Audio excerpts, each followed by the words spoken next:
quick relationship, you know, exchange numbers, and want to keep in contact. And I also have a blog that has a few, you know, some information on there how I've had to deal with it. So definitely being able to be a light for someone else and inspire them through a time where they feel like they're alone. Okay. The next question is basically asking you if you decided to seek medical attention. I know when I dealt with like anxiety and depression, I even had a point where I went through suicidal thoughts. Like I didn't want to go to nobody or anything, but actually my therapist and psychiatrist were kind of the ones who like helped me get over that. I never like think of psychiatrists as people who just want to give us medication and drug us up, but sometimes they have different tools that you don't have to take the medication. You can do like different exercises to help you overcome what you're going through. So, Mariah, you can start first.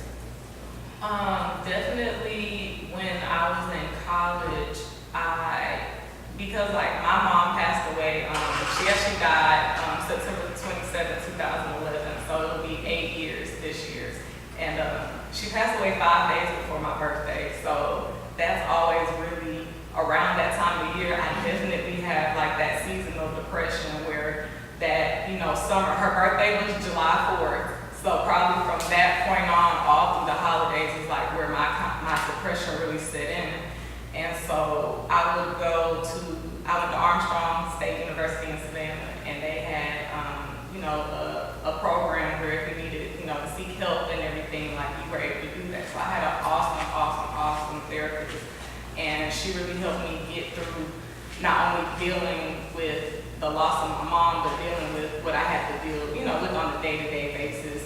Being in school full time and working, like I was really overwhelmed. So that was definitely my outlet to, you know, release all the pain and, you know, just try to help, you know, build myself up again. And when I moved back to Atlanta, that's when I started really feeling like the pains in my back and in my neck and feet and just everything was kind of like just, you know, disintegrating on me. I just felt like my body was quitting on me, and I was so young, like, and come to find out, I was diagnosed with fibromyalgia, and it took almost 5 years just to even be diagnosed with it. So once I found the chiropractor that really just, I mean, he's outstanding, Dr. Tomekia, he really helped me out with getting not only myself right internally with the vitamin regimen, but he got me externally stronger, and I'm not in as much pain. So it's definitely like,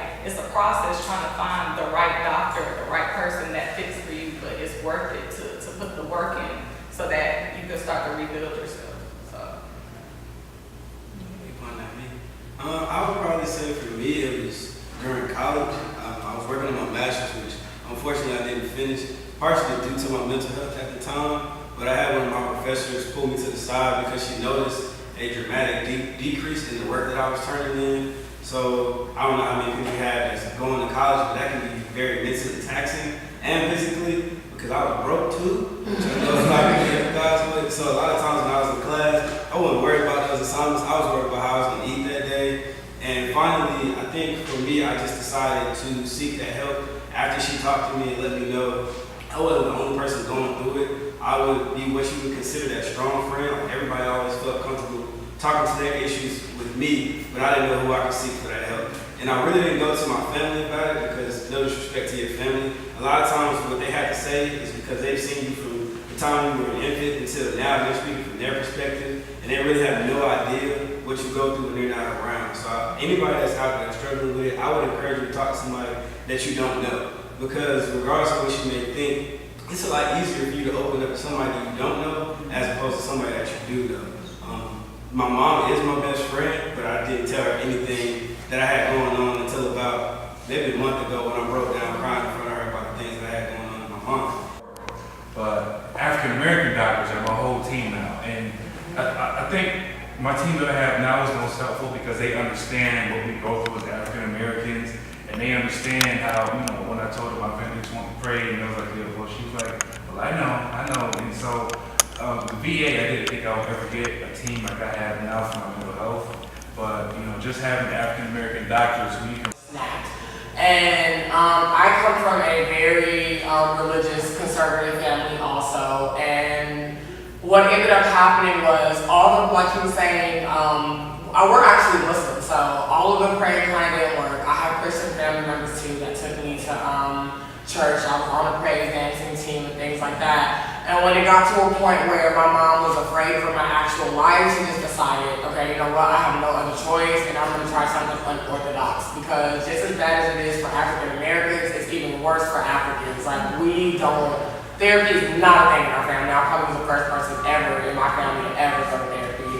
And like he said, finding a therapist that worked for me, a therapist that was more into, like, I'm very into holistic healing, so a therapist who understood meditation, who understood yoga, who wanted to talk to me about aligning my chakras and all that crazy thing that I used to feel like were crazy before, but once I started learning it for myself, it felt really good finding a therapist that also practiced those type of things that could speak to me about what I was going through. She's been my therapist now for 8 going on 9 since I was 17 years old. So yeah, going on 8 years now, she's been my therapist, and she's a major lifesaver. Even outside of therapy, I have a life coach also.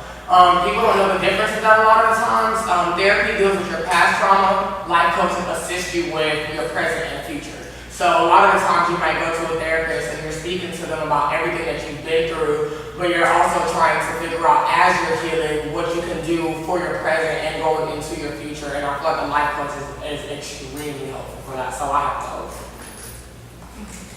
I just want to add from the prayer perspective, because it's been mentioned.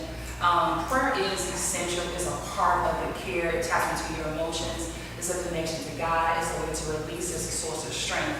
However, along with prayers, you can go see a counselor, you can see a therapist, you can see a psychiatrist, you can see a pastor, you can see an advisor. And it also depends on the person's spiritual walk. Everybody handles and processes cognitively crisis differently. What's hard for you may not be hard for me. What's hard for them may not be hard for you. So it just depends on the individual. But I do believe as you practice your faith, it is an essential part of your healing process, no matter what you're going through. And like I said before, it depends on your walk, because everybody's in different stages in their life. So everybody's faith is totally different. So I might have a crisis, but I can rely on my faith to help build me up, or that's what I go to.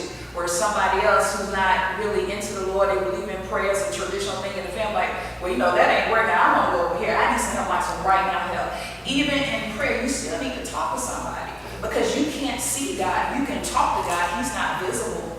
But sometimes you need something tangible, and that's where the counselor, the pastor, the advisor comes in, or someone who's walked down the road that you're walking now, or who's been where you're being. It helps, and prayer helps too, along with growing in your faith, reading your word, going to church, being around like-minded people is very important. If you got someone, you go in one direction, they go in another direction, or you're the smartest person in your group, you're not growing. You can support them, but you need somebody to support you. And as you give and give and give and give, you get tired. Like he was saying before, he was a go-to guy, but guess what? He got tired. He had his moment too, so then where do he go? Outside of prayer, what else can I do? In that you were combat veteran, what things do you deal with on a daily that we as civilians may not see and we may say, for example, we work together, and I remember our first study, I was like, you're always so grouchy, you look so mean. So as being out of civilian, I've never been in the military, what things do you face on a daily? Okay, so when I was in the military at 20 years old, I got shot in both my legs in the ambush. So I was able to keep them, and took 14 surgeries and 2.5 years of therapy and 2 blood transfusions just to heal. But I still have pain every single day. Every single day. The reason I had to move from New York was because of that snow. Okay, can't deal with the snow. So there's things that some people don't understand that, you know, I've been dealing with since I was 20 years old. I'm 32 now. But some days I may have just a lot of pain, a lot of shooting pain in my legs, and I may not look the friendliest. People may not want to walk up to me. You know, and it's even worse being, you know, a big black man. You know, it's like, oh, here he goes. You know, it's another angry black man. But, you know, once I explain things to people about what I'm going through, sometimes I may just be in pain, and I may just need 5 or 10 minutes to myself. Because what I deal with, the best metaphor I came up with, it's like having a bucket that's full to the max, and one little drop make all the water spill out. And sometimes it can be the littlest thing that it just may be another everyday thing to someone else. But to me, it was that last, like when people say, get on my last nerve, I'm always on my last nerve, and some days it's worse than others. And the reason I started my business is a professional speaking business is because, like you stated, a lot of people are going through exactly what you go through. So I work with a lot of different veterans as well, just to help them gather their thoughts and put them down on paper, so that when your mental health isn't all the way there and you're having a bad day, you know how to put it into words instead of just going off on somebody and further just supporting that stereotype that, man, these veterans crazy, or, these black people crazy, or man, I can't trust, and I don't want to walk up to him because he gonna yell at me or look mean at me or something like that. So really just talking and knowing your own triggers, no one's gonna set you off, and just saying, hey, I just need 5 or 10 minutes. What I love to tell people, I've had a couple of relationships, and sometimes I'll have some mood swings here and there, and I'll just say, it's not you, it's just something I have to deal with. And people naturally want to say, well, what's wrong? What can I do? Nothing. I just need my space. Yeah, exactly. So just getting. I'd like to add something on to what he was saying, because the funny thing that you said was him being a veteran, us being civilians. My current partner that I'm in a relationship with now is from Southeast DC, and he was diagnosed with PTSD because of the neighborhood that he grew up in. So a lot of the times, just us being black people, we'll see each other and we'll say, oh, she looks so angry, or he looks so angry. Why you always look so angry? But you don't have to go overseas when you're black in this country to see war-like things and to go through PTSD. So I think something that I for sure have been practicing a lot of is just way more kindness. Because sometimes we get so wrapped in our own stuff that we forget everybody around us is going through stuff too. So when I may see someone who will be grouchy, and I used to live in New York too, so everybody in New York looks grouchy, but for some reason it's like, when I meet people from up north, they actually are the nicest people. So what I'll do is I'll try to say a kind word, not try to probe into people's business or kind of ask. I hate the term, what's wrong? I don't know why, but because a lot of times I'll ask that question and somebody will just burst into tears. And it's like you said, that one little drop. So maybe saying something kind to somebody that they'll remember, when they are having those moods or those triggers, or just showing a little bit of compassion, and also not taking things personal when people don't want to be bothered or when people do want to be left alone. I just want to add something that he said. I just need this time. Using I statements is very important, and expressing words like if somebody said, well, how are you doing today? I'm okay. What does okay mean? I'm angry, I'm agitated, I'm mad, I'm frustrated, I can't pay my bills, my lights are out. Express yourself. We sometimes as black people, we're like, oh, okay, I'm fine, I'm cool, I'm keep 100. What does all of that mean in that language? Break that down to me, because you sound okay. I'm like, okay, well, they say okay, but then you go home, you're crying. So when we communicate to each other, use I statements. And sometimes also don't use, well, I understand. No, you don't. We don't understand. I've never walked in those shoes. I've felt depressed, but I've never been clinically diagnosed with depression. We can all feel sad sometimes or have a bad day. But when you're depressed, you don't want to be around nobody. You want to feel isolated. And the key thing to depression too, when you're having a moment and you need some time to yourself, come out of the room that the depression is happening in. I tell my clients that all the time. Come out there. If you stay in there when you stay isolated, you're going to continue to go down, down, and down. And you're not going to be able to come back up. Remove yourself from where it's happening. Go somewhere and maybe take a walk or do something. Also, too, this is coming to me, thoughts. When you're having your thoughts and feeling sad for yourself, I tell people to write the thought down, then break it down. And like, and when you do, like, what was I even thinking that? That's, what is that about? And sometimes we have to go back and see where things happen to come forward.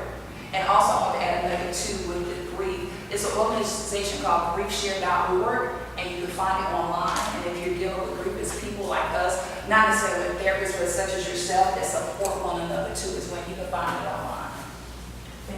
So David, I know you did mention triggers. Basically, when I went through what I went through, how I noticed I was going through something, for one, my issue with my best friend, she was constantly calling me. I would just ignore her call, wouldn't respond to her text, anything. Like, I didn't want to talk to anybody.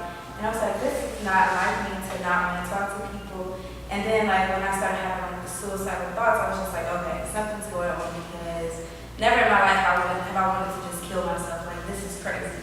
So, you know, those type of things made me be like, okay, prayer is not enough. I need something different. And that's when I found a therapist and a psychiatrist, and I'm like, this is what's going on. These are the things that's happening right now. I don't want to talk to people, and I'm having thoughts like that I really want to kill myself. And the only reason why I was like, I don't want to kill myself is because I'm scared to die right now.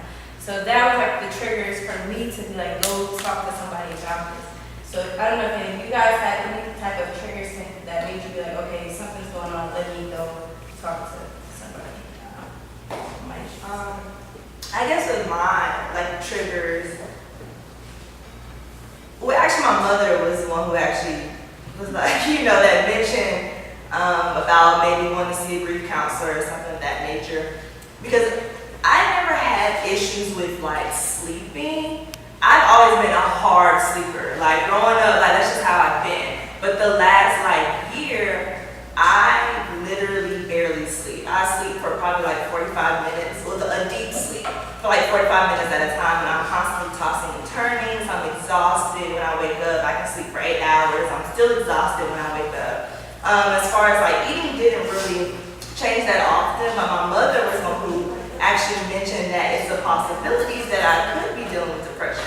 And you know, like I mentioned earlier, I never had a life in which I had issues with, you know, I've always been happy, joyful, and things of that nature. So for me, it was like, you know, I can't have depression, you know? And like Mariah mentioned about seasonal depression, my situation, I feel is more situational depression. And I think that's the issue that a lot of us have. We're so focused on that textbook definition of depression, and we don't think of the variety of depression it can be. So like for me, and the other triggers were like if I would see a little girl with her dad, like I can just literally burst out in tears just randomly, you know? And then just thinking of certain special days in the future, which I know I shouldn't think that far ahead, but you do, you know? So it's just like small triggers, and I had the same situation where I could just be driving in a car and I'll just burst out in tears, and I'm like, no, not right now. Not right now, you know? But you can't help it, you know what I'm saying? And you should just go ahead and cry, you know? Like you shouldn't hold it in, because I feel like that makes it worse. So for me, those are more so like my triggers.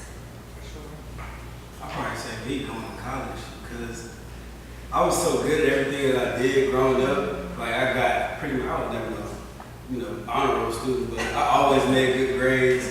I turned my stuff at the last minute. So in 2012, my junior year of college, and I was like, well, next year I'm supposed to be graduating. Like, you got another 2-3 years. That kind of struck me to my core, and I started to isolate myself, kind of piggybacking on what you said.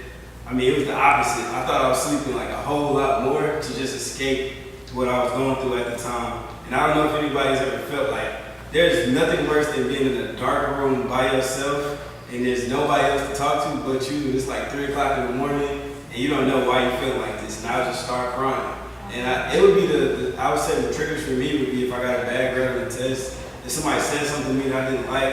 I already don't like folding clothes, but having to fold my clothes, getting out of bed was a trigger for me because it was like I gotta face the day and I don't know what's gonna happen. But being in this room is like my comfort zone. And once I leave out of here, I know I'm gonna face an issue. So once I decided that I wasn't gonna live in this fantasy world, my mom was like, you gotta grow up. And as a black man, that kind of hurt me in my chest because you don't want to hear it. Like grow up and become a man, you gotta deal with these feelings. I'm like, you have no idea of what I've been going through. So talking to other people really helped. But I would say like my biggest trigger was the feeling of not feeling adequate enough. Like, why does all this keep happening to me? You know I try hard, I help everybody else, but when it's my time to do something and I feel like there's nobody there to help me. So the biggest trigger I think was just like not feeling adequate enough. So to get through it, I just felt like I had to work a lot harder. You sit and think of why. Of course, going through the situation, you don't know why you're going through it. Obviously, later on, you can look back. But I feel a lot of times, God allows us to go through situations so we have content to speak on. You know, so it's able to take the pain or whatever we're feeling to prepare and cultivate our dreams, our purpose, and what we have. You know, if you didn't go through those situations or have those thoughts, you wouldn't be able to speak to other black men who are going through the same situation. So,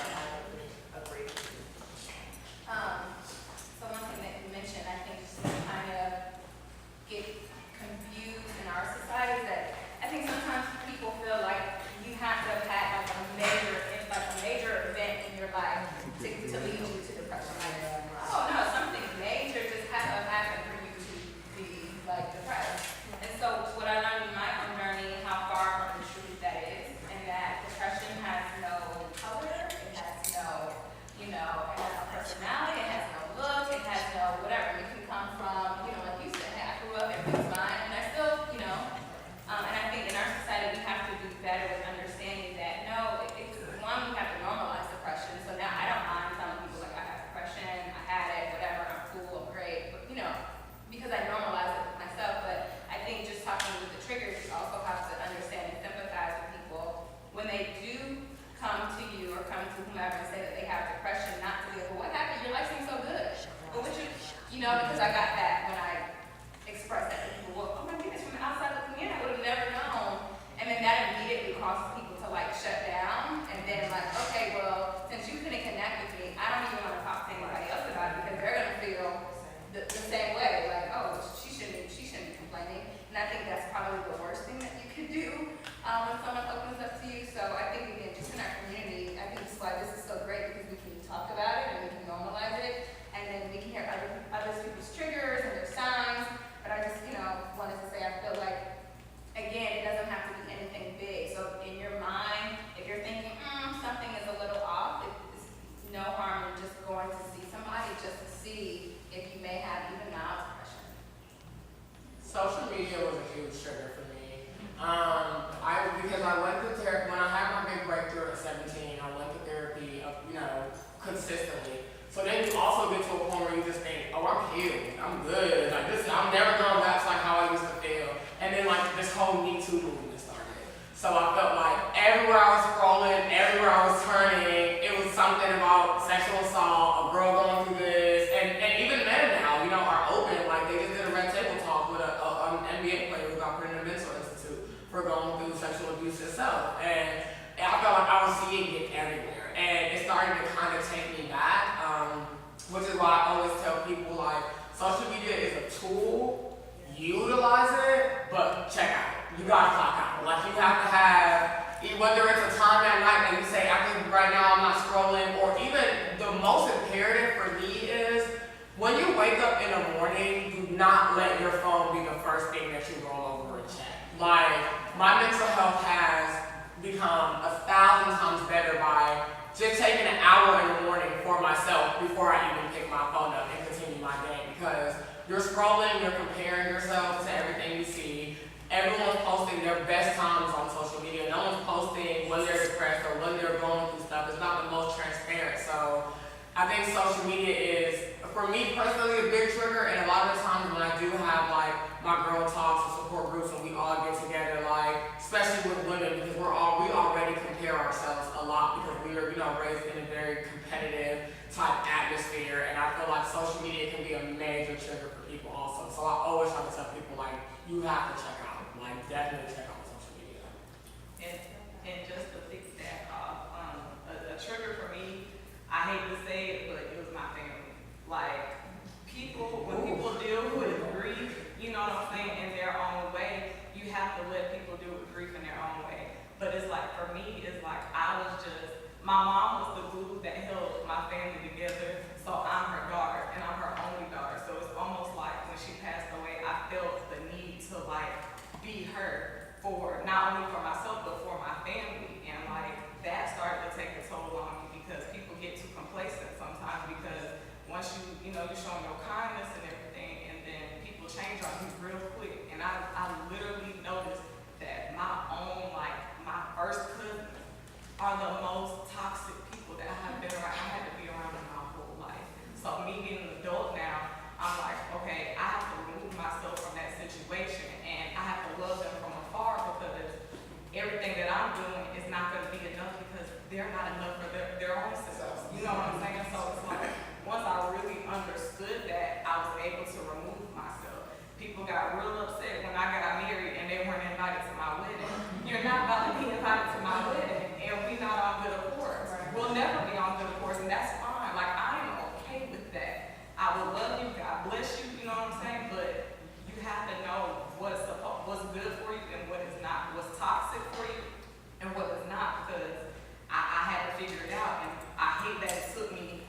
grateful that it happened, and I'm not going back to that anymore. Cause like you said, we live in a society of comparison, and I was a baby in my family. So because my cousins decided to go one way, and I said, well, you know, I'm a grind in school and focus on school and, you know, do what I need to do, and I went another way. All of a sudden, oh, Mariah thinks she better, and I'm like, no, I'm just trying to be a better person than I was, like, you know, the previous day. That's all I'm trying to do, and be a blessing to other people. So I definitely, And I want to share with you too that, and everybody has grief does not have an expiration date. There's no timeline on grievance, instead of this, it just depends on the person and how they process it. And just hearing your story, you're at a point in contemplation grief, where you're able to function like you said, having memory of your mom. But you have a moments when it's on her birthday and 4th of July, and that's okay. And don't allow anyone to rush your grief process. Sometimes people will rush you, well, aren't you feeling good about it? That's been like 20 years ago. I really love this about that. About different things that you shouldn't say to those who agree, because a lot of people don't know. Yeah, a lot of people, and we as people don't know, but there's no expiration date. Because you can be in the car. I lost my grandmother in 2008, and she probably had raised me because my mom was a teenage mother. It was a song came on the radio because she loved dance, just like it. I just broke down and cried. I'm like, what? So you'll have those moments, but there's no expiration date on grief. You wouldn't know what I would go through at all. So it's kind of more with yourself as well with everyone else, because I've had times when I tried to do something that was challenging or push myself, and I would think to myself, well, why can't I do this? Or you suck, you're never gonna be anything. You know, you got shot, nobody else got shot. You know, why'd you have to get shot? And also just dealing with it at a young age. You know, I was 20 years old when I was injured, and I didn't know what my outlook on life was gonna be. So at 20 years old, my life wasn't gonna be like the average, man going forward. Because I deal with things that, everyday people don't have to worry about, they don't have to think about. I have certain, I don't wear shoes at work because, my feet hurt so bad sometimes. And, people say, what's wrong with you? Why do you have to wear shoes? I deal with it now, but there's, I want to wear shoes all day. Now, I want to wear comfortable shoes. There's shoes that I can't buy because I know that I won't be able to wear them for more than 5 minutes. So some things that I did with internally that for the past 12 years, I just had to diagnose myself, get outside help, and just deal with it. And some days when I look grumpy at work or out in public, it's because I'm having one of those thoughts you're never going to be nothing. Or, it's when I'm having a good day, something will happen to remind me of this injury, and then those thoughts just go downhill. Like, oh, here we go, you got shot, and what else is going to happen today is going to remind me of it. The next, so we talked about, the past. Now going forward, how have you guys basically helped your situation? Like what things have helped you overcome what you're going through? Not that it's fun, because sometimes we have those days, because I know I have my days where I'm just like, let me be by myself for a second, let me get myself together, let me go over this technique and this technique to get where I need to go for the rest of the day. But the stuff that was in the past, I don't have it as much as I have it now, and I'm thankful for that. But going forward, how has your mental health been now? I definitely struggle on a day-to-day. Do not get me wrong. I told Tomekia this past week has been, it was real rough on me, because my fibromyalgia, I call it flare-up. So, sometimes I'm just in an abnormal amount of pain than I might have been, the previous weeks. Because once it warms up, I'm like, oh, I'm moving around a little bit, I'm feeling better. So then when that flare-up happens, I'm like, oh my God, why is this happening to me? But going forward is, I've just had to realize, I have to accept myself for who I am at this moment, and understand that it's okay to have a bad day, it's okay to have a good day, it's okay to take a break sometimes and rest, and it's power in rest. So, you know what I'm saying? Once I really understood that and stopped feeling so pressured and I don't have this dream job that I'm supposed to be having with benefits, and instead of thinking that way, I'm like, okay, how could I go about, I might not be able to work a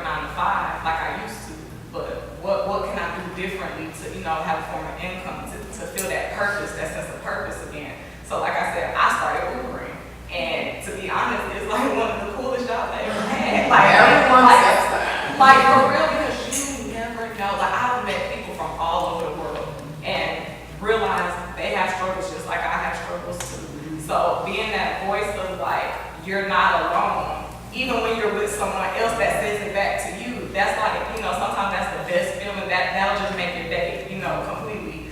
But again, writing, you know, on a regular basis, and even poetry, script writing, everything, being at Full Sail, I learned so many different tools. And I even say when I graduated with my bachelor's in 2014, it's almost like I lost kind of my sense of direction, because once I didn't have that schooling, I was like, oh my God, like what do I do with my life now? So, you know, I worked at T-Mobile, and I was like, initially I loved it until I started really feeling uncomfortable with my boss. And he got a little too complacent with, you know, us being number one every week. It's like he just kept driving us, and I literally had no more to give. So once I realized, okay, you can't let people, you know, pressure you into feeling that way, that also helped me too. And again, that toxicity, sometimes you just gotta love from afar. And once I understood that. So for me, the big thing for me now is self-care. I know everybody talks about, oh, self-care, this, you know, going to get your nails done, whatever. But I've always said, you know, I should try self-care, you know, over and over and over, but I never really figured out the way for me and what's really going to help me personally. So definitely going to therapy and speaking to my therapist helps me a lot, as well as, like you were mentioning, you have to check out social media. So I decided this whole month I was going to do a social media fast. And I've done a social media fast before during Lent last year, and this time going in, I had a completely different mindset. I thought I was going to struggle, I was going to, you know, want to check for my phone, and I don't at all. And it's interesting, when I feel free, I feel, you know, all the time that I didn't have to read or do other things, then do that. Or if reading brings you peace, do that. Like, so for me, I can be happy, but happiness is what's happening currently. I don't have joy anymore. So that's what I'm searching for. That's what I'm looking for. So with my self-care, I'm really able to just be alone sometimes with my thoughts and really just find whatever's going to bring peace to me. So self-care has really helped me in my journey. Well, for me, within the last, I'm going to say about a year and a half, almost 2 years, I've had the opportunity to reconnect with my dad.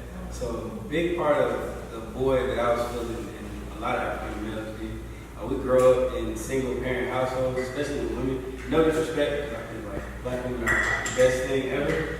But for me, like there was a point in my life where my mom really couldn't help me. So when I was going through a lot of mental health issues that I still struggle with to this day, I didn't have another man that I really felt comfortable talking to. And with my dad being in and out of jail cells and prison, it kind of put a damper, I guess, on my life. There's always a black cloud hovering over my head. So to help me get through the daily struggles, now I can pick up the phone and call my dad and be like, hey, I need help with this. I'm also big on music. I don't know how many of y'all just get in the car, like, and just jam out. I do that on the way to work. I'm pumping melodies from heaven like every day with Kirk Franklin and stuff. That's what helped me a lot. I like getting outside and living my life. Y'all talked about social media. I like completely put my phone down and just put in my AirPods and just go to another side of the house and just listen to music. And I might write, I might paint, I might decide to just go outside and just be with the Creator and not talk to anybody. I feel like self-care and just being by yourself is okay. I grew up as an only child, so I had no issue. That's probably why I'm still single. I don't have any issue like just being alone and not really talking to anybody for hours on end. I started like Netflix stuff. That helps me a lot. Like I find a new show to watch. I try not to binge too much because I feel like TV can take over your life. And the biggest thing that I think, in addition to helping my dad, is just being able to talk to other people. I guess because my ears so big, people like talking to me because they feel like I'm listening. But I've been able to just have random people come up to me, and I work at in retail when I'm not doing my regular 9 to 5, and they'll just be asking, you know, you talked about this before the last time I was here. We just want to know how you're so positive now. And when I start telling people my story, their eyes get big, and that's why the Facebook post is becoming very popular now, like Happy a Strong Friend. I feel like that's really important because, like I mentioned earlier, I was always that person that that people talk to, but until I started really talking to other people, it really didn't help me. So those are the biggest things that I think have helped me.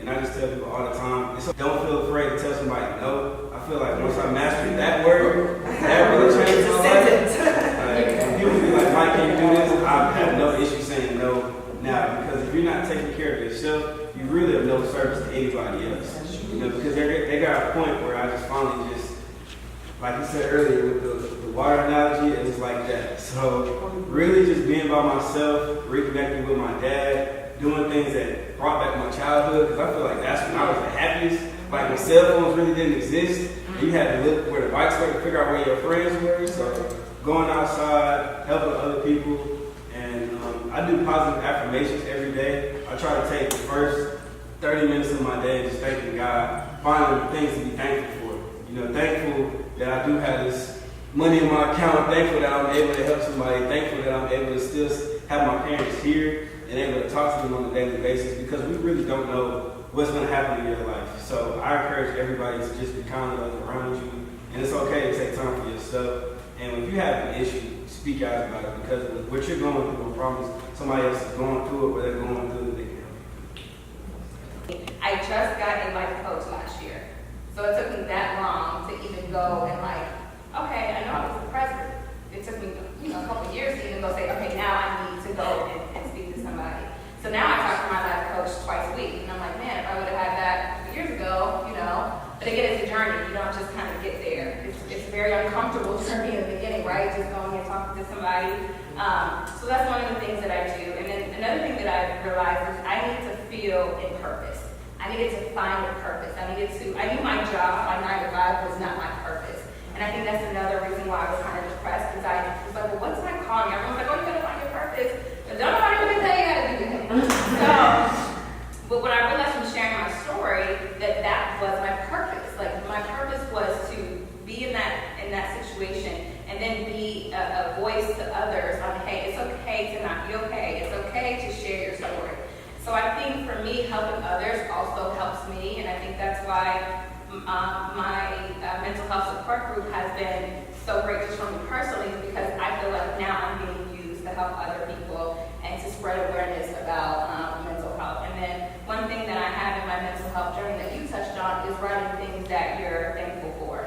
And I know that that's what I did when I was kind of going through. So a lot of the self-help things that I found and I put it in the journal, because it was also very helpful for me. But I still do those things because I know at any trigger or anytime I have a wound that hasn't really healed and someone fixes it, it's going to bleed all over again. And then I have to go back through that process of healing. So those are some of the things that I do. I learned that travel is huge for me, because that's an escape. And I feel like when you travel, you can be anybody, travel to a different country and, you just show up and you enjoy, and you really get to appreciate life from someone else's perspective, and then you see how grateful you are in return. So those are a couple of things that I do. Well, I like to talk about it, and teach other people how to convey whatever they're feeling. My name, my business, Lion Speaking Agency, because that lion's roar is that one thing that is people like, hey, it's a lion out here, and once you gather people's voices all together, their voices collectively become this big, loud noise, like the Me Too movement, that can't be ignored. I've never taken creative writing, but I've gotten good at it over the years to the point where I can talk about everything I go through in a way that everyone can relate to. Because last year I spent 5 days in the mental hospital at the VA in Caden. But when I came out, the thing that I took away from it was these group therapy sessions that we went to at the time. And when I was in the hospital, they were mandatory to get out. But now I go to them every single week, because it's just a bunch of people who are going through things that you go through. And every single support group that you can think of, it started with just a group of people together talking about the problem. Like, I've been to AA meetings where that started with just a couple guys who had problems with alcohol saying, hey, let's talk. And then next thing you know, you have AA started and it spread all across the world. And in the veteran community, we can drink. So it's a lot of people in that community who go to these meetings and they say, David, man, I'm feeling this, or I really don't know how to express it. So what I do is just help people, hook them up with support groups on Facebook, teach them not to be afraid to go through things and express it, because that's how you have a lot of people commit suicide. And what I hate to see is a lot of celebrities who overdose or they commit suicide, people all around them, they see the triggers, but they never speak up and say anything. And then you say, well, man, you think to yourself, man, if I would have said this, or maybe if I didn't partake in it with them all the time, instead of picking up a bottle, say, hey, man, let's just go to the park and walk and talk. So things like that, and I like to teach people just how to express themselves in the best way they know how. The things that I do in regards to my mental health that assists me now moving forward, there's 3 different things that become like super imperative in my life. I meditate every day. And I think meditation is super important because a lot of the time we fall into these depressions because we can't quiet our minds. And one thing that I realized with being able to control my mind is that when it is going left and telling me negative things, I'm able to go up, no, let's say we just thought to this. But if you don't meditate and you don't really know how to control your mind, it's like a dark hole. And it's like the thoughts just keep going and going and going and going and going until you're like all the way at the bottom of the hole and you're like, okay, what do I do now? So meditation has helped me extremely, especially in our society. We're always going. We get up, we go to work, it's a going thing. We don't ever just like stop and just actually, ask ourselves, how are you doing? How are you feeling? And I thought that's what meditation has been able to do for me. Something else that assists me a lot is I'm a yogi. I do yoga. You store your grief and you store your pain in different parts of your body. Everyone thinks yoga is this like super, interesting. You just begging and doing all this stuff. But sometimes I go to yoga classes where they literally just teach you how to relax your jaw, or just relax your temple, or relax your neck, and you don't even realize that you can walk around all day with your jaw clenched. And the thing about energy is that when you don't stretch and you don't release it, it then turns into actual physical type of thing that you go through. And another thing that's also assisted me is my diet, to be honest. When I'm feeling heavy, I eat light, and it helps me a lot. Because I'm one of those people that my appetite goes by how I feel. So if I'm in a good mood, I'm overeating so much. I just want to eat everything. I'm in a good mood, I'm indulging. But then when I'm not in a good mood, my appetite completely just like stops. And so something that I learned how to do is control my diet that I feel like everyone should incorporate. My boyfriend is from the most gangster hood neighborhood from Southeast DC, and I wake him up on Sundays and I'm like, we're going to the yoga class and we're going to meditate, and it has done wonders for his life. Like, it has helped him a lot with his PTSD, and I know that those are the type of things that in our community we don't necessarily push, yoga.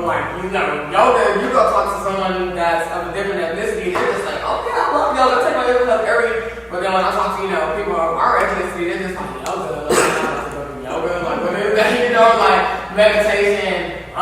There's an app called Headspace that I absolutely love. I recommend everybody download it. Sometimes you just think, I'm not supposed to quiet my mind and tell my mind to shut up. I don't know how to quiet my mind. And Headspace is an app that literally will walk you through meditation. Sometimes you just do it for a minute and then it goes to 5 minutes, it goes to 10 minutes. Now I can sit for an entire hour and just X my brain out. I'm just like, we're gonna shut up today right now. So that helps tremendously when you're going through certain mental health issues.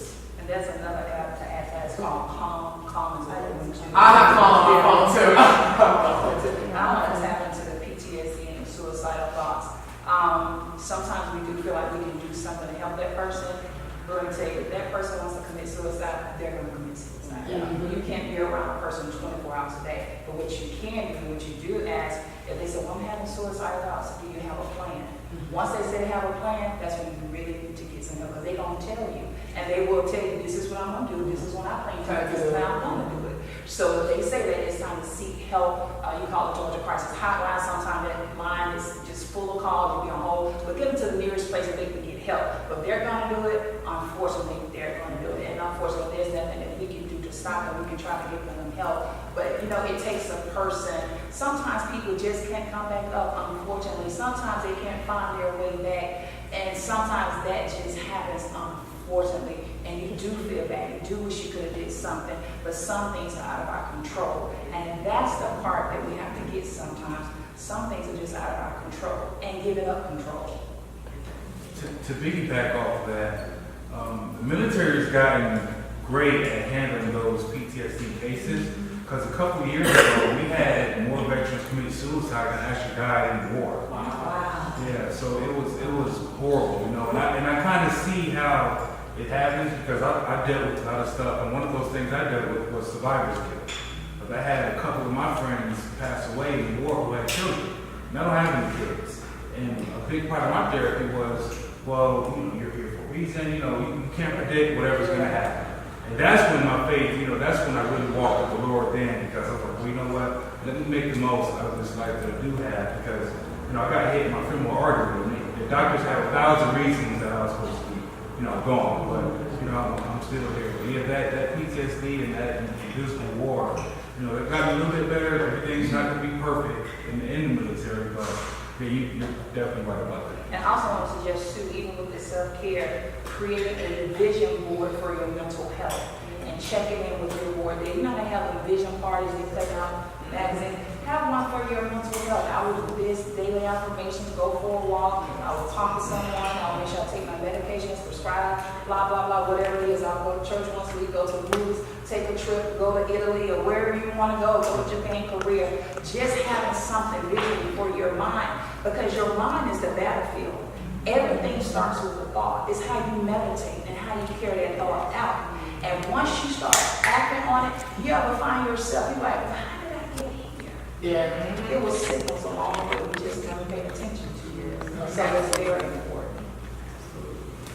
So what would you say to someone who says, maybe I think I probably do have a mental health issue, I don't know, but I don't want to go to a therapist or anybody because I don't want to be labeled. I know that was my biggest thing. If I go to my family doctor, a therapist, and I'm going through this and that, it would, girl, you crazy. So that was the one reason why I was like, I'm not going to anybody, and I'm not telling my family what's going on. But what would you say to someone who's like, maybe something is going on with you, but I just don't want to see a therapist or psychiatrist because I don't want to have that there with me. And Michael, what would you say to a black male who might be Look at that, first thing I have to let them know, like, it's okay to cry, man. You know, that's something that I've had to learn how to do, even at 27. They don't like to cry. That's when people, when they see you cry, like, it's not always, people don't always cry because they're sad. I want to kind of remove that notion. But I would first tell them that it's okay. You're not in this alone. That takes a lot of strength to say that I have an issue. And that's something that I had to realize along my journey that I'm still going through right now. But I would let them know if they feel like talking to somebody, I would say, well, would you mind talking to me? Because I feel like it's a lot of black males, not to say we always understand, but I feel like empathy is really important to say, you know, just like women prepare you all, like men, you do that too. We just don't come out and say it. Because I know when I walk in a certain room, like I have a friend right now who I look at every time I get on social media, it's just like, damn, he's doing this, he's doing that. And it kind of like, what am I doing with my life? You know, I still kind of live at home, so you have to let them know it's okay. And where you are at currently in your life, it's just one page of the book or one sentence. It's not the entire chapter of the whole book. So it really takes that time, and you have to. It's got to be baby steps. Because the last thing for me, I can't speak for all black males, but you can't tell somebody. You got to tell me your whole story today. Like I want to know everything you've been going through this last hour, because that's not enough time. So you really have to let them know it's okay. You're not the only person going through this. And I would honestly say, regardless of their spiritual belief, I mean, you have to, however you view the creator, you really need to talk to him, you know, about what it is that you have going through in your mind, because only he understands. And that's really, I would honestly say, I'm so glad that I do have had some mental health issues, because it's strengthened my faith more than anything. So, within, you know, first, it's okay to cry. Second, it's okay that you're going through this and you're not alone. So it's just really just understanding that there are people here to help you that won't judge you. And I'm a firm believer, if they talk about you, they talk about anybody. So don't worry about what somebody else to say. You're not doing it for them, you're doing it for yourself. At certain crisis line, you can go talk to people. Or you never know, you may make a phone call from you and they not know what we're really concerned about. So something's completely off, then you need to go. And then also being vulnerable. We have to really begin being vulnerable, because honestly, our pastor is speaking, he's doing a sermon series speaking talking about Lord renovating me, but he also mentioned the Lord can't renovate you unless you're authentic, unless you are your real self. You know, so you have to learn how to be vulnerable. And I understand with going through pain and things of that nature, you don't want to put down that wall. You always want to have that facade up, so you don't have to keep enduring more pain. However, you have to be transparent. You have to open up and understand that I need to speak to someone. Something is going wrong. And you also never know how your transparency can help someone else going through the same situation. So I would honestly bump what other people are saying. You know, at the end of the day, you have to do what's best for you. You have to be selfish and just do what is needed. Yeah, I just feel there's nothing wrong with trying to be a better you. Like, it whatever step you feel like you need to take to just be at your most peaceful, most, love self, that's what you need to do. Because a lot of us, I'm still dealing with, like, what you said about childhood trauma. Like, I'm dealing with that right now. It's something in me that just snapped, and I was just like, oh my God, I can't handle this anymore. So what do? I go and talk to someone that's outside my family. I'm changing my diet. I'm drinking alkaline water. It's certain things that I set up for myself so that I know, because I don't want to be judged. Like, I'm Mariah that is honor roll student and does this and worked at 15 years old and still went to practice. And, I was juggling so many things, but I realized that I was really running away from the actual deep-rooted problem that I had. So once I rested my body and understood, like, okay, Mariah, you have to just stop for a second and listen to what your body and your soul and your mind needs to rejuvenate, then you're able to do that. So essentially, there's nothing wrong with wanting to become a better you. Don't feel like somebody's judging you or putting a label on you. You're just being a better you than you were the previous day. And you're going to build toward that each day. And then also, too, just to add to that, I tell them you're not your diagnosis. You'll hear say, well, I have diabetes, I have depression, I have depression. You're challenged with depression, but you're not depression. And so sometimes we have to change our language, too. Because when you take ownership of it, then you become it. Yeah. Exactly. And I also say get different friends. Like, I think that something that we do is we get a group of friends and we want our friends that can do everything with us. And one thing that I learned is that get different type of friends. I have my friends that I might go do yoga with, but they're not the friends that I'm going to take to a specific networking event with me or to a specific, if I want to go out. Then I have my friends that I go out with. And then I have my very empathetic friends that I feel like, okay, you know what, she's a great listener. Because it was a group of three of them, her cousin killed herself first, and then they had a friend overdose a week later. And then the day after her friend who overdosed his funeral, she killed herself. So it was like a domino effect. We were going to funerals like back to back to back. And one thing that I got, and the craziest thing about it is all three of their funerals were jam-packed with people. I mean, so hundreds of people, especially the last one. Like my friend Bobby's funeral had hundreds of people there.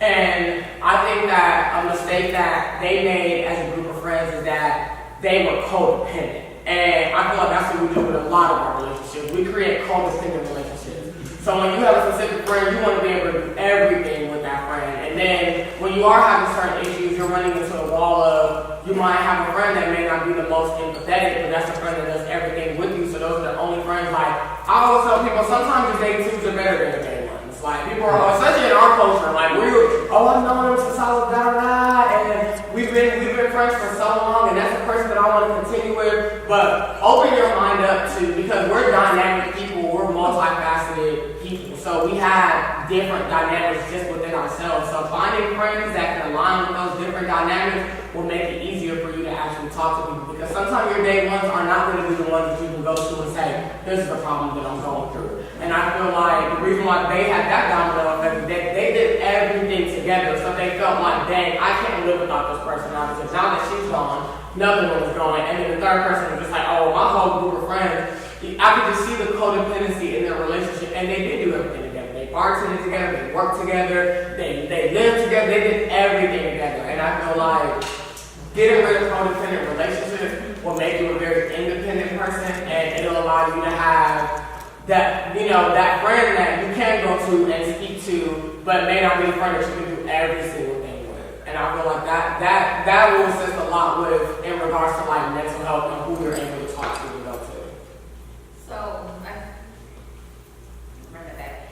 So for me, I think it's important to, when like if someone was to come to me in a group or something like that and say that they were having a rough time battling mental illness, is to provide that empathy that we had talked about. Because it's easy to say, hey, okay, yeah, you should go to therapy. But like I told you, it took me years before I found a life coach, right? So I don't really think you always have to push that on somebody at that point because people have their reasons. Even if it's not like I don't want to live this crazy, it can be financial. They may feel like, oh, I can't afford it. I asked a question in my group and someone said, well, I didn't want to find a therapist because I didn't want my job. I didn't want it to be in my job's record that I had used the therapy service.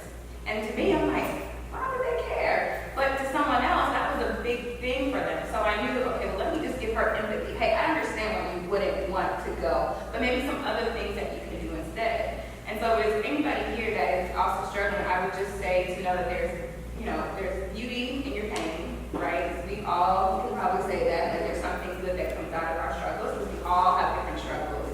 And that it doesn't rain forever. So you may be in a point where you feel like it's storming, like I can't see the light again, but there's definitely light.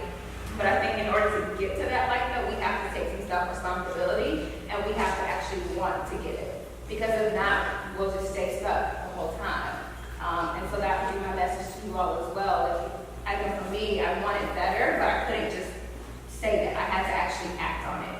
So that was me doing the steps and then eventually getting to therapy. So whatever you feel like it's best for you, it may not be a therapist, right away. Maybe that's just not where you are in your journey. But just know that there's those resources out there. And then there's also a lot of therapists too that will do pro bono work. I mean, they just have all kind of different things that I had no idea about until I got into my own life coaching. And so those resources are out there, but just know it's okay if you don't feel like you want to go see a therapist right away. But just as long as you feel like you do something, it's better than not doing anything at all. Okay, well, I'm about to open it up for questions, but I do want to just thank you guys once again for being so brave and for opening up your schedule and just telling people your story. I'm going to be nice, take a round of applause for our panel. So if you guys have any questions, I'll take any questions that you have for You have to stand up. you don't have to say My biggest thing was being raised Kojic, Church of God in Christ, Pentecostal, the whole nine, and that having a mental disorder is not acceptable, so to speak. So for me, it was hard to feel like I could talk to anybody. Even my mom, being an old church missionary, it was like I couldn't tell her that, Mom, I think I'm dealing with depression, or Mom, I'm having these suicidal thoughts, even as a kid.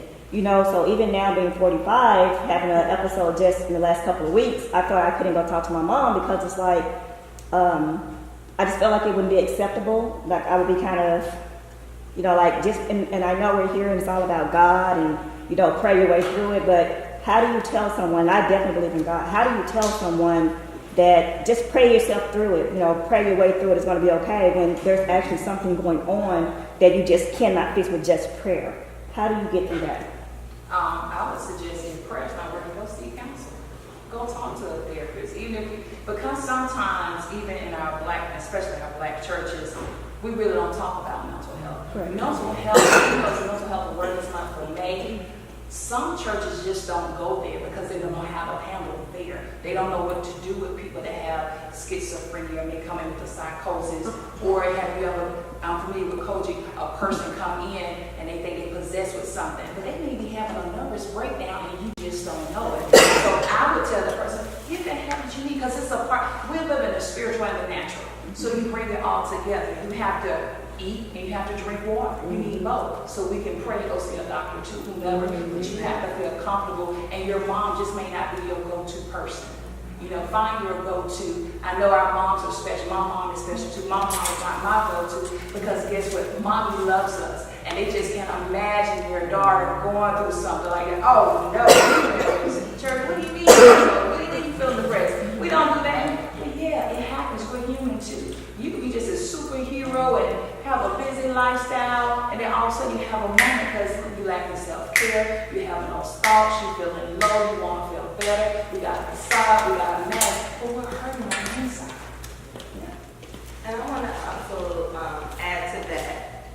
I do pray, obviously, and I also go to a therapist, but we have to realize that God provides resources for us here on earth. You know, of course you go to Him, but like she mentioned, you want that tangible, you know, someone that you can actually speak to out loud, someone else. So I just have to, you know, when you're speaking to other people and then to you, you just have to remember, like, okay, God provides these counselors and therapists for us to use them. So it's not like we're, you know, just gonna, okay, God, well, you're not really doing what I need you to do right now. You know, however, you have provided this for me. So I definitely look at it in that aspect versus, oh, I just have to pray about it. It's like, thank you, God, for providing me someone that I can go and speak to. And just to piggyback that, if you get, I don't know exactly what's in the scripture, but the Bible tells us to seek counsel. It's in there. I don't know what verse or chapter, but it's in there. Yeah. It just makes it hard when you raised in That's such true. that Kojic Pentecostal Yes. life, that when you know that you have something going on, and then it's like, I want to go talk to someone, it's like, just pray about it, just pray about it. The devil on you, you know, the devil weighing you down, you know, get the devil off your back, put your foot on the devil's neck, you know, the whole spiritual thing. And it's kind of like, I'm telling you something's wrong. I'm telling you that I'm good for a day or two, and then I have my moments in the middle of the night. And it's just when you wake up in the middle of the night, God telling you to pray. You know, it's all of that. So it makes it hard when you want to start talking to someone about what you're going through. For me, I did have to just step out and say, you know what, if you guys don't recognize it, but I do. So I did get some therapy. But it took me calling a therapist and talking to them about what I was dealing with. And I still didn't want to go because I'm like, black people don't go see therapists. You know, just you know, you don't do that. Until she asked me, well, are you having suicidal thoughts? And I was like, no, but I'm having homicidal thoughts. She was like, how soon can you get up? Like, not right now. But so that was, for me, was the first step. But it took another person, that you guys have all acknowledged, someone who understood the power of therapy, to say, Lovey, go. No matter what your mom, pastor, deacon, nobody else says, go get some therapy, get out of the stigma of black people don't see therapists, and go. And when I went, that's when it started to heal. But for me, it's still, I talk to so many people on another platform that they all like, Love, you should be a life coach, Love, you should this, Love. And I can talk to other people, but then it's like, who's going to talk to me? You know, so then I get home, and it's like, I can give all this great advice to everyone else, but what about me? You know, so that's where I get lost. So hearing all you guys today definitely helped, and the journal and the yoga and definitely finding a new circle of friends. All those things you guys said there too have been a help to me. So I applaud all you guys so much. Thank God. And sometimes everyone who breaks generational curses too. I did not. Something I had to learn, because I have a double conscience being born. So I always felt kind of like, okay, I can't really go and talk to my parents about what I'm going through, because we weren't even raised in the same environment. So like, even outside of this, like, it's like cultural. It's like I was going home, my house was African, but then when I was outside of my home, I was in America. And those are two totally different cultures. And so something that I realized is, one, don't hold any hate or any angst or anger towards your parents or towards, because they're only doing how they were raised, like what they were taught. So sometimes they want you to do the same exact things that they were doing and how they were taught. And like you said, learn how to say no. And when you do learn how to say no, and you break those generational curses, a lot of things that I've been able to, I never graduated from college. And my family, they came here for education, so I went through a lot of strife for that. But I wanted to do branding and marketing, and I felt like I didn't need a college education to do branding and marketing for my purpose of what I wanted to do. But being able to have the successful business that I do have now and that I'm continuing to build has added a certain respect in regards to my family. But before I was able to do that, I had to go through the, oh, you're crazy, what you doing, you're not following the steps that we're supposed to be following, and things like that. So sometimes you have to go through the strife, break that generational curse, and your family will see you, and your life will be the example for, okay, you know what, you can't just pray everything away. You can't, for them to be able to tell your cousin, the people around you, okay, she went to therapy and it actually helped her, because only a fool will look at something that's actually working and say, oh, I'm still not going to do that. You know what I'm saying? So. And actually sharing my story with my mom, I learned her story, right? And that was a part of my assignment in my coaching, was that me sharing opened up the window for her to share. And I learned about things that I didn't know that she went through, and that she was battling her own depression. And so I'm like, oh wow, who knew that depression could be hereditary. You know, I had no idea because she never shared that with me. And so I think, like she said, you can be that person because maybe they just also don't know either who to talk to. And so now that I'm in therapy, my whole family, like my mother, my brother, my sister-in-law, we all have therapists. But I have to be that person to normalize it in a sense. And now my dad got a therapist. I'm like, what? You know? And he's 60.